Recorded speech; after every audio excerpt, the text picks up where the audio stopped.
You guys asked, we delivered. Here are the top 5 changes to college admissions today. I'm Kevin from the Elevated School, Yale grad, amateur breakdancer, and pro college counselor. Since 2020, we've helped students from every background imaginable get into their dream school, including one who got into the Ivy League with good but not exceptional stats and no national awards. We'll get to his story in just a few minutes. Let's dive in. Number 1, test scores are back.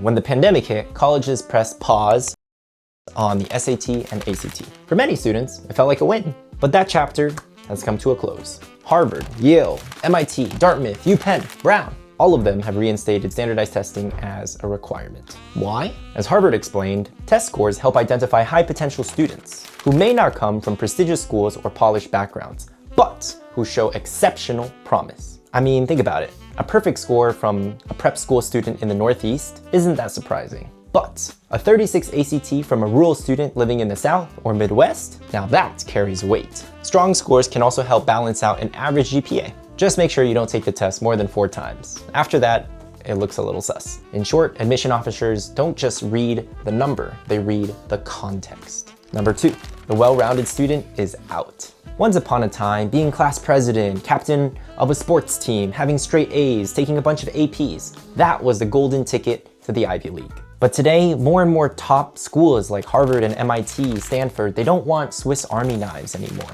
They want laser beams, students with depth, focus, and something unforgettable. Computer science? Nah, fam, that's way too broad. AI? Everyone and their second cousin's doing that.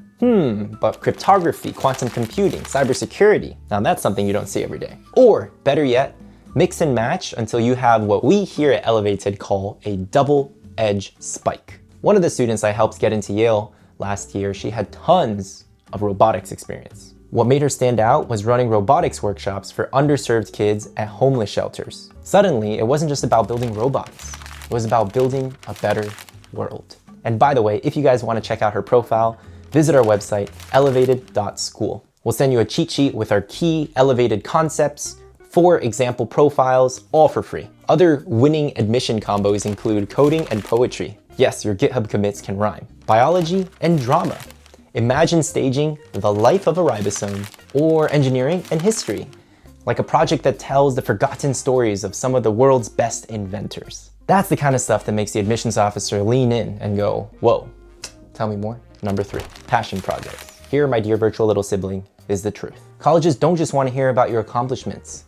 They want proof. Thanks to the internet, anyone can claim they started a nonprofit or built an AI app in under a weekend, created an educational TikTok channel. But the admissions officer is left wondering one question.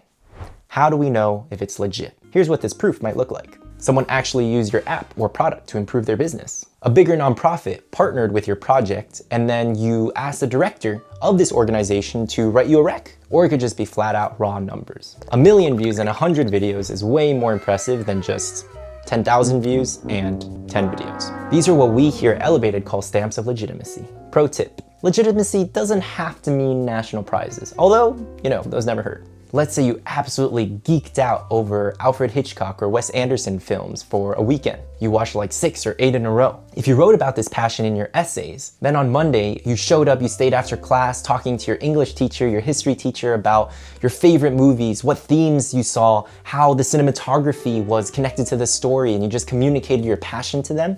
And then you asked your teacher to mention some of these details in their recommendation letter. Suddenly, that quirky obsession looks like real academic passion. Number 4, the additional info section. This is one of the most overlooked sections of the entire Common App. I'm talking about the additional info section. It used to allow up to 650 words, but now just 300. Most of the students make the mistake of leaving it blank. Please, don't do that. I'd encourage you guys all to write something. Here's how to use it. Explaining hardships that affected your academics. Expanding on an activity that didn't fit in 150 characters, or just adding more activities in general. Providing context for unusual grading or schedule conflicts. If you had to commute 2 hours to school each way and share a sibling, and share a laptop between siblings, mention that. Although sometimes the smartest move is actually to have your guidance counselor or teacher mention some of these obstacles and details in their letter of recommendation for you. Trust me, it sounds way better coming from them than from you. Now, here's how the student who got into Yale that I mentioned before used the additional info section. She wasn't underprivileged or low income or, had to trek through 3 rivers to get to school, so she didn't mention any of that. Instead, she shared how she designed systems so that her robotics program she started would continue to thrive even after she graduated. Those key details reframed her from leader to legacy builder. Another student that we worked with a few years ago just explained a few gaps in his transcript. Without context, he looks lazy. With context, recovering from knee surgery and missed a few days of school to perform at Carnegie Hall. Yeah, suddenly we see a lot more resilience, grit, and artistry. Small section, but mighty impact. Number 5, focus on story, not stats. I get asked this question all the time. Can I get into an Ivy League or top 10 school without perfect stats or national awards? Yes, but only with a killer story. Each one of this student's essays was detailed, authentic, and scored at least an 8 out of 9 on our signature elevated essay rubric. Now, before we take a look at his activities and break them down, I just wanted to mention, if you want your college essays edited to perfection, check out our website, elevated.school/editmyessay. You can use this code YouTube15 to get 15% off your first edit. But back to this magical student who got into Dartmouth. No Olympiad medals, didn't win ISEF for Regeneron, but what he did have was a super unique and clear double-edged theme: wellness and journalism. Co-editor-in-chief, publishing 100+ articles while also founding a wellness column in the school paper. Started a podcast on health and philosophy. Launched a nonprofit raising thousands for meditation lessons. Authored 3 books that sold hundreds of copies on mindfulness for kids and families. Black belt in martial arts, blending discipline with mindfulness, which was one of his Dartmouth supplemental essays. Internship at a nonprofit mental health center where he led a meta-analysis, did research on the benefits of meditation for juvenile delinquents. Individually, none of these are national level or even really state level awards, but put together they tell a unified, unforgettable story. That's the lesson. Stats and awards matter, but story is what makes the admissions officer vouch for you, remember you. Let's talk about Early Decision 0. You've probably heard of ED1 and ED2, but what about ED0? That's right. UChicago recently rolled out something called Early Decision 0. Well, technically it's their summer student early notification plan, but everyone just calls it ED0. Here's how it works. If you spend a summer at UChicago in one of their pre-college programs, could be in person or online, you can send in your application as soon as September 1st, and you'll get a decision in around 3 weeks. But here's the catch. It's binding. If you're admitted through ED0, that's it, game over.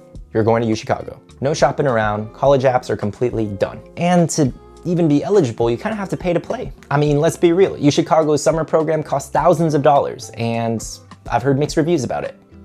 Just saying. Now, from the student perspective, ED0 can sound amazing. Imagine the peace of mind of having your college decision locked in while your friends are still frantically trying to submit their first application. From the university's perspective, it's pretty brilliant too. It boosts their yield, which they take very seriously, and it gets them students who've already shown major interest. Look, if you did a UChicago summer program and it's your dream school, this could be a great option for you. If not, don't worry about it. There's still so many amazing colleges and universities to apply to. ED1, ED2, EA gives you more flexibility, more options, and of course, there's just plain old regular decision. By the way, my dear virtual little sibling, if you're looking for additional support with your applications, check out our free Chance Me calculator and our essay brainstorming tool.